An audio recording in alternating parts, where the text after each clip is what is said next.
কদিন আগেই নেশনস লিগের সেমিফাইনালে ফ্রান্সের বিপক্ষে দেখিয়েছেন ম্যাজিক, বিদায় করেছেন কিলিয়ান এমবাপের হট ফেভারিট ফ্রান্সকে। অবস্থা এমন, তার ওই ম্যাচের পর ধ্রুপদী পারফরম্যান্সে বুঁদ হয়ে থাকা স্পেন কোচ দেলা ফুয়েন্তে রীতিমতো এই ওয়ান্ডার কিডকে তক্ষুনি ব্যালন ডিওর দেয়ার দাবি তোলেন।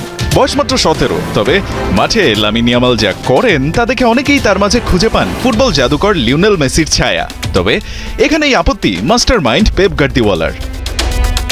সম্প্রতি ইয়ামাল এবং মেসির তুলনার ব্যাপারে মুখ খুলেছেন সাবেক এই বার্সা কোচ, আর সেখানেই দুজনের পার্থক্য তুলে ধরার পাশাপাশি সোজাসাপটা নিয়েছেন পক্ষ।